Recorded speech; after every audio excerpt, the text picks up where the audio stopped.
Hello everybody, we are back. It's Winback, and today on this episode of Grim Dawn, we are going to venture forward into the Corvan continent. Now, before I get started, keep in mind the build is always progressing, and I did make a little bit of a change before this video's getting going, so I just want to go over the build, go over the skills that we're going for, and kind of give you an idea of what I am planning on the general understanding of how I want to play this character. So, ultimately, our Spellbreaker here is going to be a melee mage, right? I don't do stuff from range. I want to get in with my Shadow Strike here, and then I want to rip my Flash Freeze and my Ring of Steel,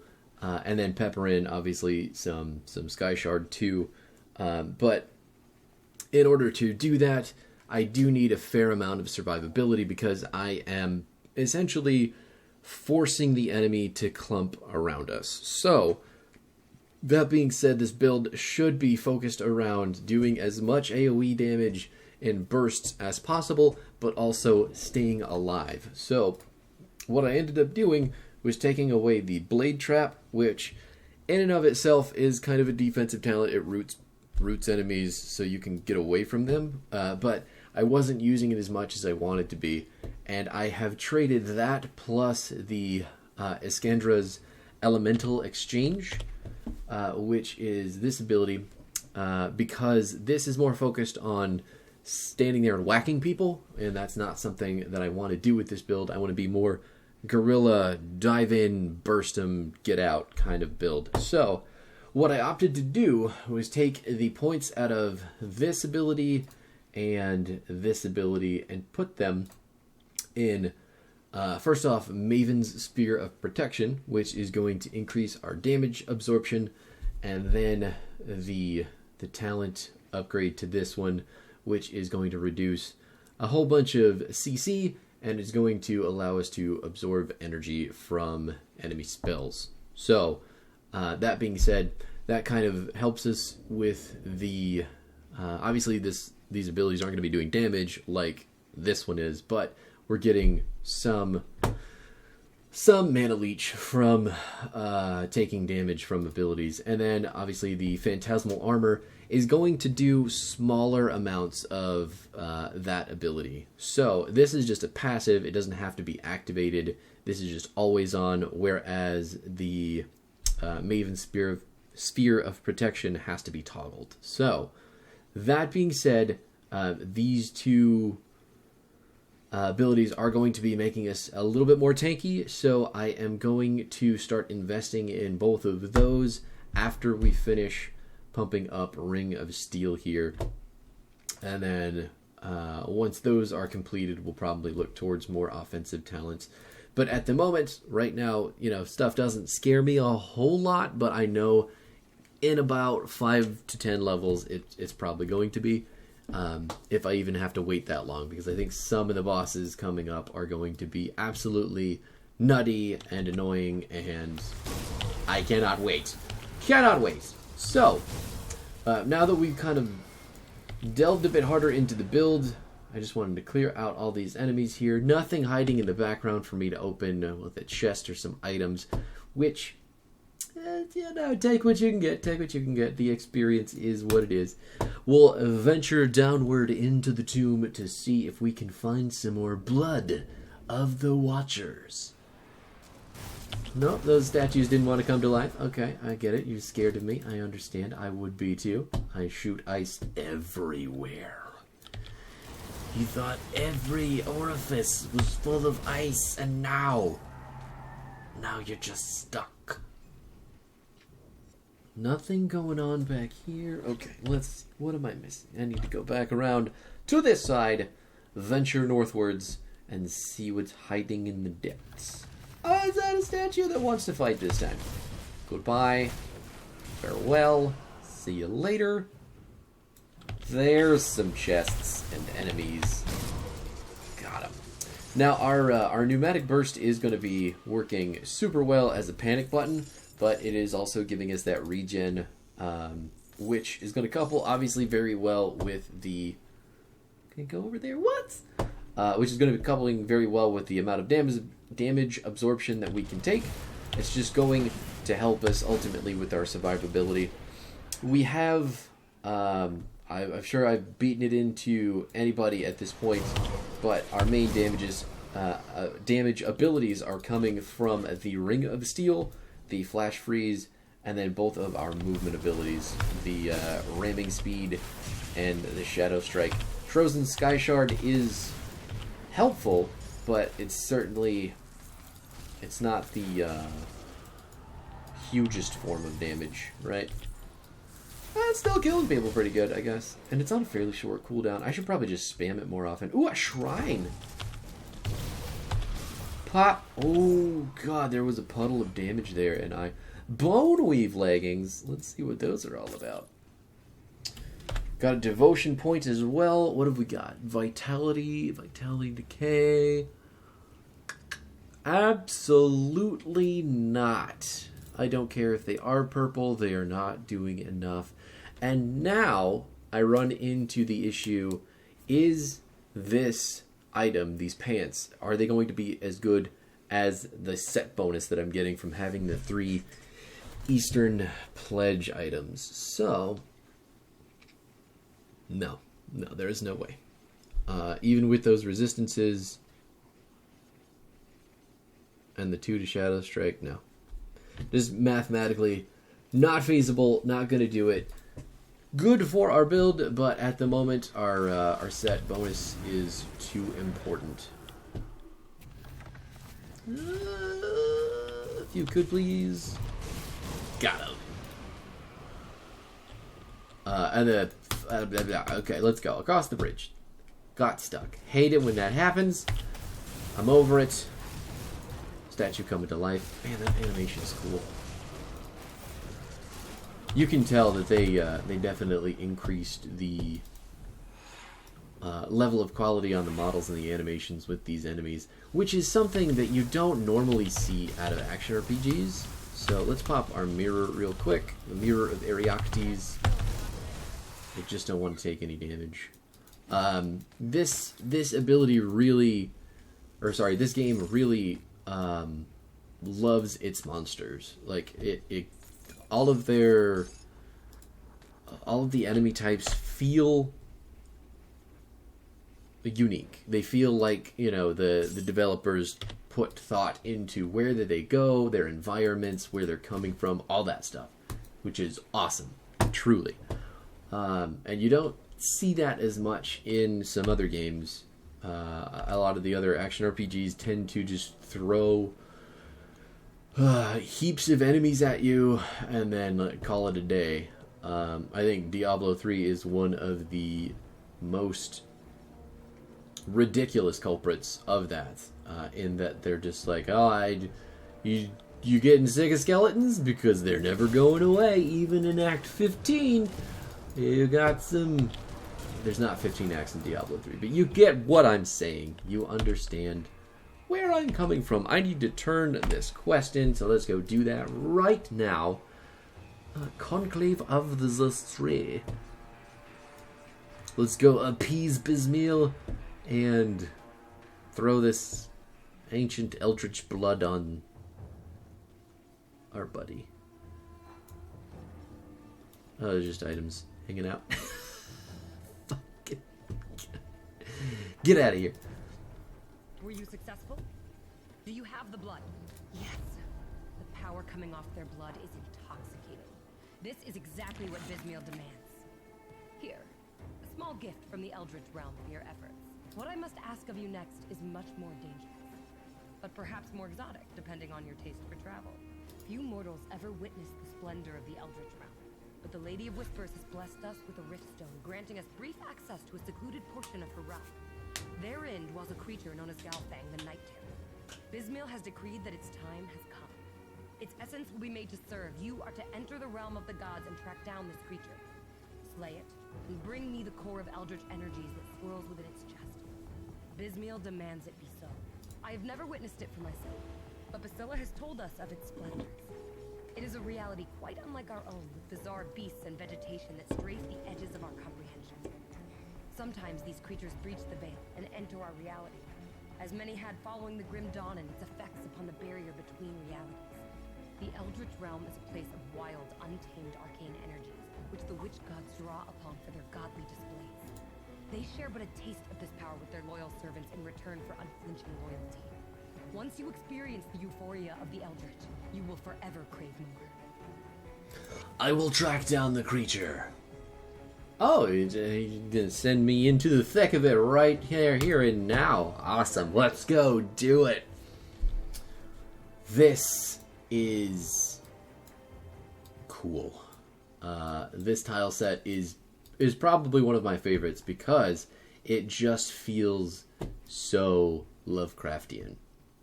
Which is obviously, you can tell if you've ever, if you know anything about Lovecraft or Cthulhu or the mythos surrounding all of that stuff, you can just feel the inspiration of that in this game, and it is truly awesome. Like, look at these plants. The lighting is all kind of ambient, and it's made to feel spooky. I'm probably ruining it because I'm talking over it, but at the same time, it's not really, like, it's so neat. And then there's just space underneath it. This may very well just be somewhere in physical space, but it's, I love it. I actually fucking love it, because there's no way to know. It's just a very cool representation of something that you usually just have to read about. Like plants that shouldn't exist, meshed with rocks that, that's not normal. And then there's all these monsters and weird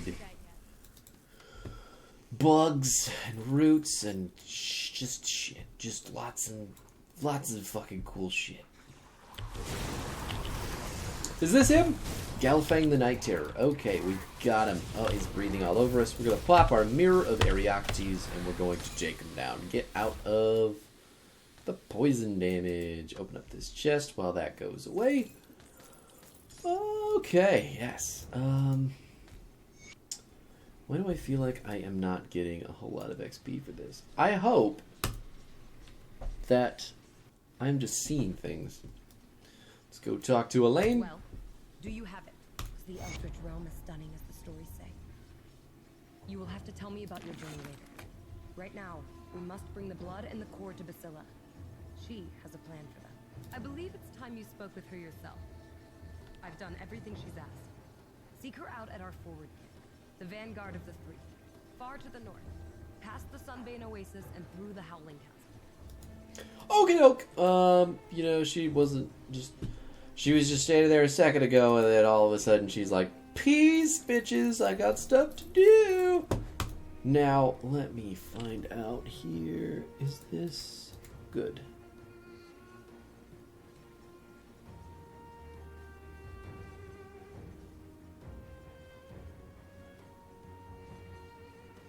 So these are just the runes that you attach to your metal. Right now we've got the glyph of the Northern Ram for the ramming speed, which is our Q.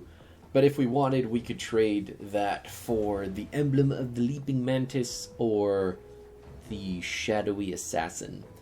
Not that either of these are doing anything that I would need them to, but these glyphs exist for purchase with the vendors. So, that being said, let us go further beyond. Actually, well, you have a question for me? Ooh, oh, you don't actually continue to speak. Word around the camp is that you'll be traveling out past the gates. If so, I have a bit of a situation that you can help me with. Sure, what do you need? It's about my apprentice, Cannon, or more specifically, the thing I sent Cannon to retrieve. You lost your apprentice? Really? Everybody's fucking losing their apprentices in these games. Yes, well, good help is remarkably hard to come by, and I'm in no condition to be traveling out past the walls. In any case, yes, he's lost. I sent him to the Valley of the Chosen in search of a unique text, the Tome of Eonatum. Ionatum? Ionatum. It was a simple enough task that he should have handled readily and quickly. That was more than 2 days ago. I spoke to the Sentinels this morning, and they said Cannon had been spotted heading back through the Sunbait Oasis east of the current docks to the north yesterday. If he was returning, it must mean that he found it. I now suspect the worst, that he made off with my tome. Apprentices are like flies, but that tome is a one of a kind. I need it recovered. If you're headed out that way, find the tome of Ionatum. Take it from Cannon's incompetent grasp if you must. His life is secondary to its recovery. For a touch of motivation, you should know the contents of that tome may greatly benefit us both. Wow, what a dick.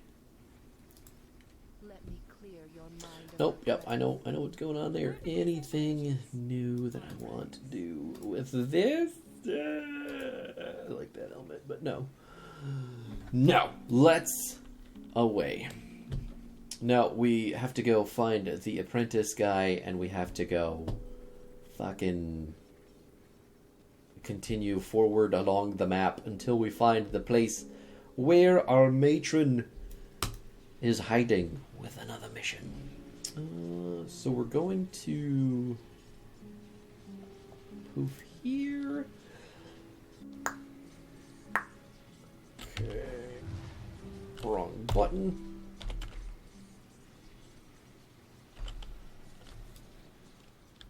Alright, let's see. Where are we headed? Need to keep going upward. Up and away. If only I had found a waypoint when I went up there the first time. Son of a dingus. Okay. Boom. Luckily, all the enemies are dead, so I don't have a whole lot to get through. I just gotta use my Q on cooldown. I mean, my battering ram. Oh, I thought this was down in the... I'm an idiot.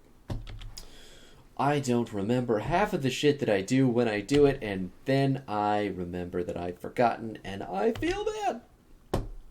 Let's see. There's the totem. Getting closer.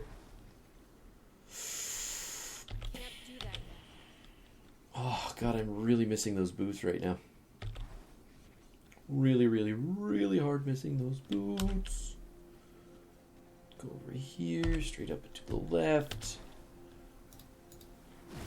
Bye. Big old tornado punching us and it can't take any damage. I don't know if that's fair. I don't know if I'd appreciate being punched by a tornado if that ever happened to me in real life. Or maybe it's a cyclone. Maybe it's actually a cyclone.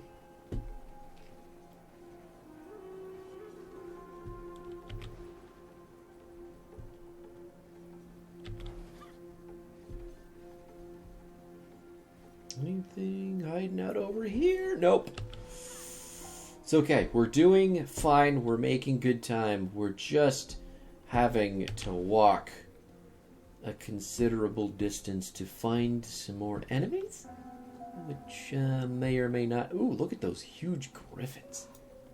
The scenery, man. The scenery is pretty. Okay. Bad guys. Bad guys, I'm here to kill you. I need you to come out so I can kill you. I need your tasty... Ooh. Ouch. Need to hit my mirror. That is hurting. Got him. Whoa. If you've heard me mention it by now, the Mirror of Arioctes is RD. I have said it in previous videos, but we do need both this and the Blade Barrier at the moment to save us from some really nasty situations where we just lose our whole health bar. So, all that aside, those two abilities are our main panic buttons. And they are definitely what we need for dealing with huge bosses like that big bad dinosaur there. Titanivore, as the game calls them. Which is a fucking cool ass name, let me tell you what. The people writing for this game are gifted. Gifted. I like it. Very creative people. Whoop! Revving speed! Oh, no. No more. Please stop. Thank you. We're going to pick that bad boy up. But, even though I wasted everybody's fucking time with that walking journey back from the temple, that is unfortunately going to have to do it for today's video. We did make a bit of a change to the build, not the items, but the abilities themselves. And it doesn't look like we're going to be using the Empowered Hermit's leg guards either, because they are not going to be good enough. And they just don't add to any of our attributes. Worse things have happened. So anyway, to recap us for today, we've got our Prismatic Eviscerator, our Chill Surge Ring, Frost Shard Crown, Twilight Signet, Essence of Baronoth, Fate Weaver's Mantle, Eastern Gloves, Spell Sage Boots, Tempest Sigil, Shadowstalker's Belt, Eastern Light Guards, Eastern Robes. Oh, and then the Haunt Relic. But that's neither here nor there. We will be back next time to continue the journey into the Corvin Plateau. But for the time being, thank you so much for hanging out. I forget to do it all the time, but let me know in the comments what you think about the build, where you're at in your own build, and anything I could be doing better as far as this character is concerned. If I am just on the wrong path entirely, I always appreciate the feedback. But hit that subscribe button if you feel like it. Let me know what you're thinking, and I will see you in the next one.